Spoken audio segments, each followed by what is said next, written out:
Let's get started by talking about the ingredients here. They're not that hard to find and they're not very expensive, and the recipe we gave you is just for one tray of cookies. So you'll get between 9 and 12 macarons. You can always double or triple the recipe, but this way, you can limit it to just a few macarons to start with as you're getting good with the process. To begin with, you need some powdered sugar, which is also known as confectioner's sugar. You need some almond flour. Almond flour is made by very finely chopping almonds. And if you can't find almond flour, you can use almond meal. Typically has little specks of some of the skin of the almond still in the meal. They're not blanched, which is totally fine to use and interchangeable. Or you can use whole nuts and pulverize them with the powdered sugar in your food processor to make a flour. You want to do it with the powdered sugar so it doesn't turn into a nut paste, because there's cornstarch in powdered sugar and that'll absorb any oil that comes out. So these are our dry ingredients, and I'm going to add a little pinch of salt, just like that, just for flavor to balance out all the sweetness. Then we have our egg whites. Now, a lot of blogs and cookbooks will tell you that you have to age your egg whites for 5 days to 2 weeks. And I can tell you, after years of making macarons, I have not seen a big enough difference in batch to batch using new versus aged egg whites to warrant prepping out my baking 3 days ahead of time or 5 days. So I don't want you to worry about that. What does really help is making sure the egg whites are room temperature.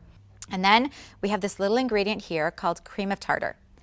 Cream of tartar is used to stabilize the egg whites. If you don't have cream of tartar, don't worry about it. For starters, don't send your spouse to the store looking for cream of tartar and having them come back with tartar sauce, because it's a powder found in the spice aisle, not a creamy dressing for your carrots.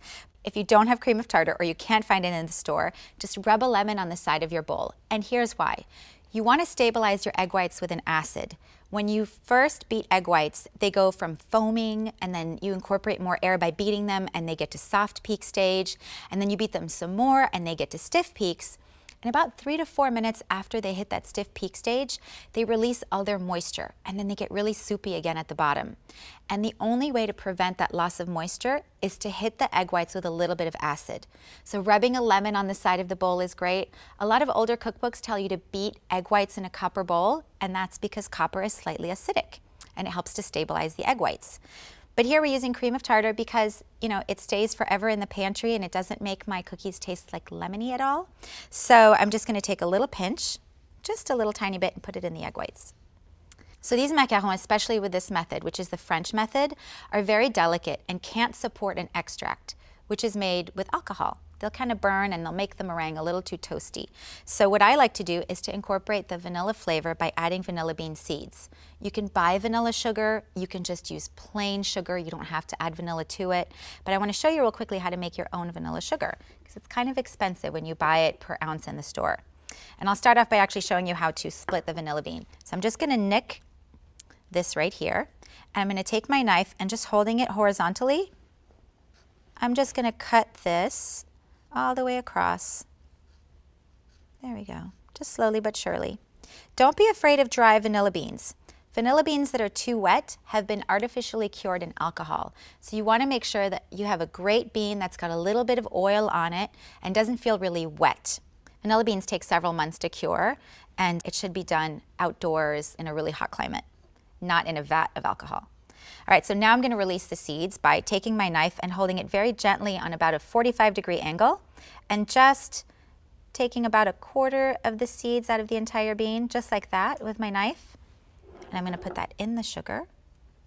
Alternatively, you can just store some vanilla beans in a little mason jar of sugar and keep it there. It'll last forever. And within a day or so, your sugar will taste like vanilla. I love seeing the little seeds here from the vanilla bean and my sugar, because it looks just so darn pretty in the macaron. If you've got everything you need except almond flour, but you happen to have almonds, go ahead and do this. You're going to make your own nut flour, but very carefully so that you don't turn it into a nut paste. And the way you do that is by pulverizing the almonds with the powdered sugar. There's a little bit of cornstarch in the powdered sugar, and that will absorb any oil that gets dispersed when you put it in the food processor. So I'm going to put the powdered sugar in first, and then my nuts, because sometimes the blade doesn't really reach very well, so you don't want it to turn into a nut paste on the bottom and then have the powdered sugar on top. There we go. I'm putting my almonds in here. Just putting this right back on. I'm just going to pulse it until it's ready to go. every few seconds or so, what you want to do is take a look inside. What I'm looking for is sort of a fine powder, and if I'm panning for gold, I still see some big sort of pieces of almond. So I'm going to pulverize it a little bit more until it feels finer.